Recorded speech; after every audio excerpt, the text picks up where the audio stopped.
see.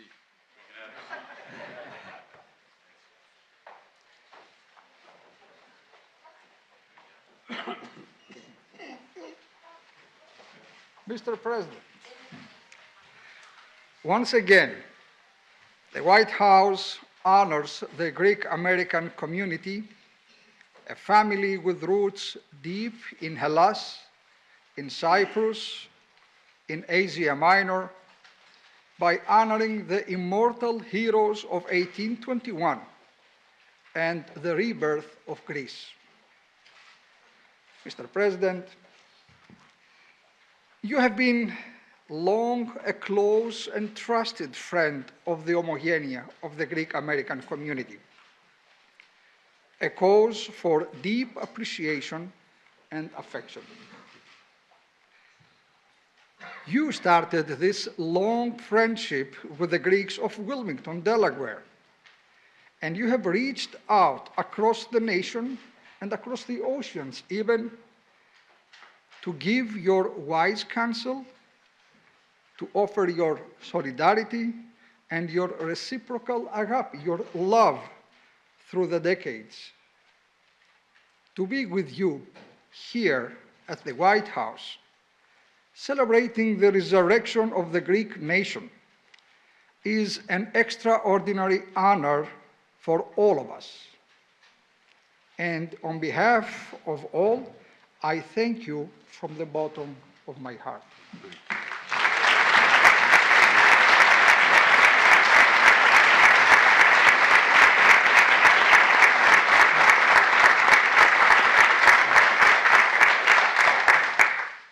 But, Mr. President, you are so much more than our beloved friend. You have shown yourself to be a true champion for freedom around the world, particularly on behalf of our Ukrainian brothers and sisters who are fighting for their very lives against inhuman and irrational aggression.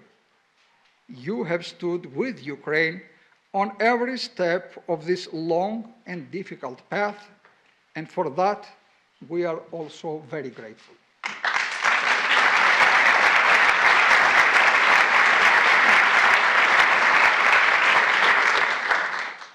Also, as children of the Mother Church of Constantinople, whose unparalleled leader, His Holiness, our Ecumenical Patriarch Bartholomew, your friend, counts you, Mr. President, our Patriarch, as a true friend.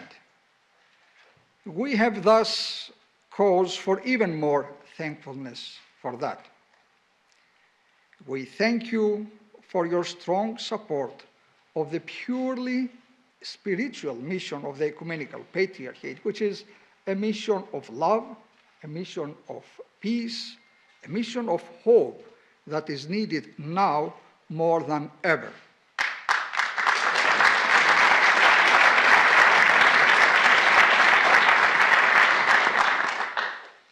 Mr. President, you are the leader. You are the leader of this great nation and at the same time the leader of the free world, where you stand at the forefront of the phalanx for freedom.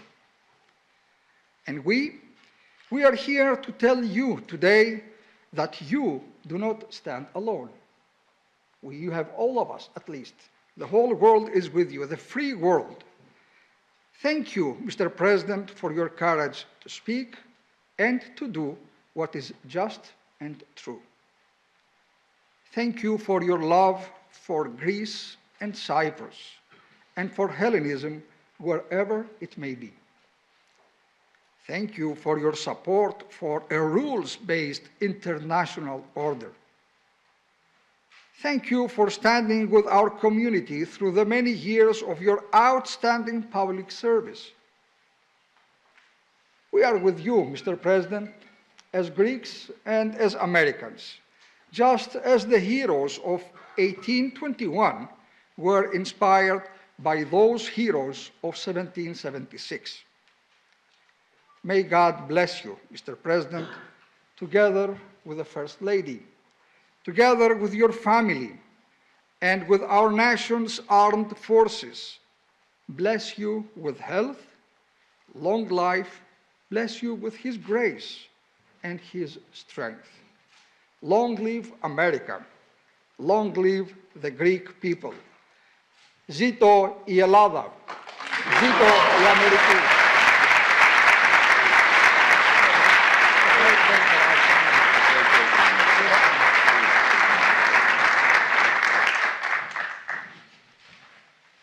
Archbishop, thank you very much for those kind words. And I should begin by explaining why this may be the first Greek-American event that my wife Jill's not been with me. But she is down in Tennessee with the families of those who were killed in that god-awful attack. And she apologized for not being able to be with you.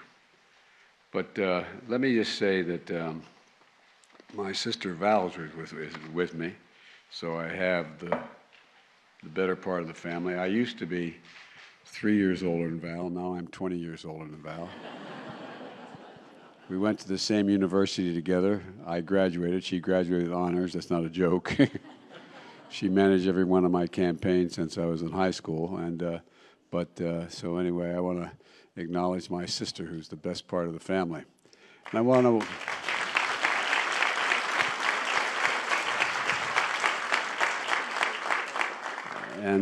Archbishop, I want to say that I found that the two most Christ-like figures I've ever met were His All Holiness and the Pope. And they're friends. The Pope has talked to me about the friendship. And the Pope is ill now, so say an extra prayer for him. But he still wonders why, as a Roman Catholic, I bless myself this way. And I've been hanging around. It's all your fault. Y'all think I'm kidding? Not really. It was. Where's John Sarbanes? Is he here? Oh, he went to vote. Well, John Sarbanes' dad, Paul, was, it's hard to believe, but junior to me in seniority, but my educator. Paul was a brilliant guy, and I owe Paul all that I know about Greece and the deep involvement for so many years. And but I wanted to say hello to John. Look, it's wonderful to welcome all of you to the White House to celebrate 202 years of Greek independence and all the great contributions Greek and Greek Americans have made to our country. The world owes a great deal of debt to Greece, including the revolutionary idea of democracy, and it was revolutionary at the time, which continues to deliver for the people to this day. In fact, earlier today, I was co-hosting the second International Summit for Democracy. And democracies and nations around the world came together to commit ourselves to defending democracy. And that was done earlier today. So it's great to have all of you here on this special day. Your Eminence, it's an honor to see you and so many representing the Greek Orthodox Archdiocese of America again.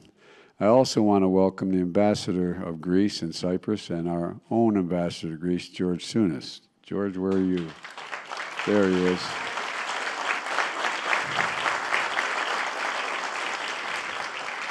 And by the way, there was a very important Republican in former administrations in the days when we used to really like each other.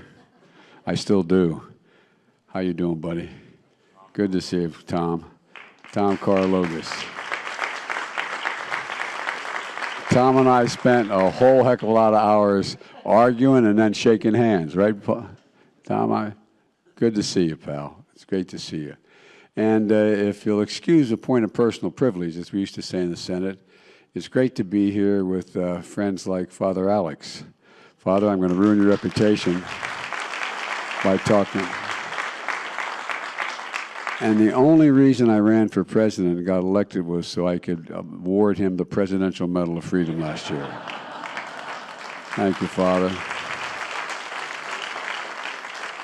As a matter of fact, Father, I still haven't figured out, are you the reason I've been made an archon? Is that what happened?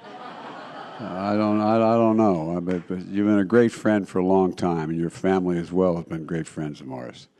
And I'm here with my president of the Biden Institute, a guy named Dennis Osanis, who was the president of the University of Delaware, but the real power is his wife. And both of you stand up. I want everybody to see you guys. These are from Delaware.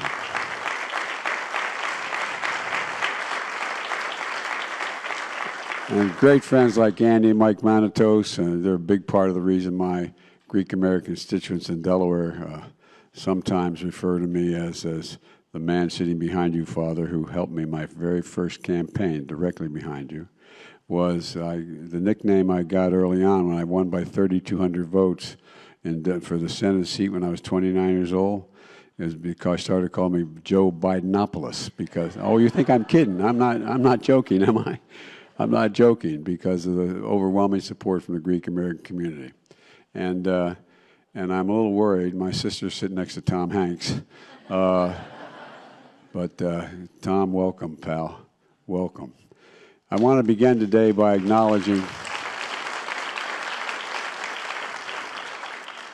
all the families across Greece who are grieving loved ones lost during the train accident in Tempe. It was a tragic, tragic accident, and they're in our prayers. And Jill and I and the American people were deeply saddened by this tragedy. And our prayers continue to be with the Greek people, including all those lost loved ones and those who are recovering from those injuries. And this afternoon, we honor the deep history of the United Our Nations and honor the lives that were cut short last month as well. Thousands of years ago, ancient Greek philosopher Socrates said, and he's said to discuss the simple yet profound wisdom. He said, know thyself. Know thyself. Well, to truly know America, we have to know the history and our hopes. You have to know a little about Greece to really understand it. Greece is woven into the very foundations of our democracy, of our nation. We see it across this city, from the columns of the Capitol to the figures that flank the Supreme Court, inspired by Themis and the Greek goddess of law and justice. And more than that, we feel it in our nation's soul because we are governed as we, the people. The United States is the only nation in the world built on an idea. An idea. Every other nation of the world is based on geography, ethnicity, or religion. But we're based on an idea, and it's not hyperbole to suggest that. The idea that we're all created equal. We hold these truths to be self-evident, that all men and women are created equal, endowed by our Creator with certain inalienable rights, life, liberty. No other nation is based on an idea. And it was then essentially a Greek idea early on. I really mean it. It was Greek and all those years ago that inspired the framers to believe in this radical idea and to build a nation around it. Years after American independence, this is the same idea, the brave Greek patriots to fight their own freedom, for their own freedom as well, laying the groundwork for a future that would make both our nations proud. So today and every day, Greek independence is a celebration for Americans and Greeks alike. It gives us a chance to honor this history and binds us to the values that unite us: liberty, equality, dignity, and democracy. Throughout our shared history, every generation has to step up and protect those values against democracy's mortal foes. You know, I learned in graduate school and undergraduate school when I was a political science and history major, that democracy had to be protected by every generation. And I used to think it was more hyperbole than anything else. But it need be, every generation. There's nothing automatic about democracy. Nothing automatic about it. And we saw this during World War II when Greece and the United States both fought the forces of fascism. We saw it in the Cold War when our people stood as one to prevail against communism. And we see it today as our nations stand together to support the brave people of Ukraine, as they fight for the same values Greeks and American patriots did all those years ago. Liberty, dignity, dignity, dignity. Not just liberty, dignity, and democracy. Simply put, as allies and partners and friends, we've proven time and again that we aren't just inheritors of democracy, we're its champions. We're its champions. And that's thanks to the large part to the courage and character of the Greek American community. You know, throughout my career, I've been lucky to see this courage and character up close. I see it in the Greek Orthodox Archdiocese of America, which has always stood up for social justice and civil rights. I've seen in the leaders across the Greek American community have always led with heart and with hope. None more consequential, in my view, none more consequential than Paul Sarbanes, as I said earlier. He was a guy who educated me. And most of all, I've seen in the character and courage of millions of Greek immigrants who've always enriched what it means to be American. As I said earlier, our country owes a debt to the founders of the Greek democracy and the first who taught us, we the people, to hold power, to shape our destiny. But you know, we all owe a great deal to Greek families like so many of yours who left everything behind to push that destiny ever forward, who generation after generation have strived to make our nation more free and more fair, and who across our country have framed the flame of liberty and fanned it and started to flicker in Athens 1,000 years ago, and now it burns brightly here. Today, let's recommit to our work. And by the way, we have the head of a committee I once chaired, the Foreign Relations Committee. We got a guy sitting over there, I think is Greek, who is mildly, stand up.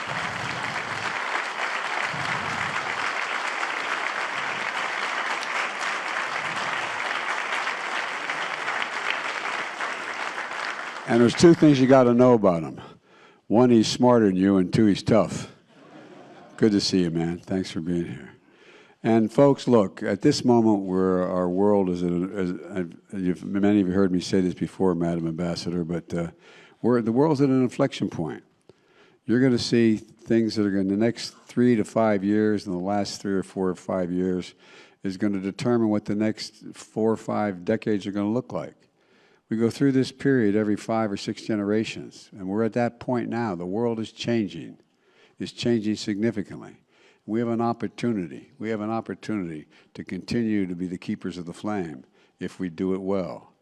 So let's work together to show that knowing America, knowing ourselves means working for the future with greater hope, equality, and a possibility for people around the world. I absolutely know we can do it, and the chairman's heard me say this many times. I've never been more optimistic about our future than I am today. I really mean it. We have such an enormous opportunity, not just for the United States, but to change the nature of how we deal in this hemisphere and around the world. Because we're the United States of America. We got to remember that. We're the United States of America. There is nothing beyond our capacity, nothing, if we set our mind to it. I really mean it. Not a single thing. As long as we do it together. And I can think of no greater group of people to do it with than the Greek American community. So happy Independence Day to you and your friends. God bless you all. And before the reception begins, we have a performance for you. And I'm not even going to tell you who it is. I'm going to say, but thank you, thank you, thank you all. Let's bring out somebody who Tom knows well. Thank you. Distinguished guests,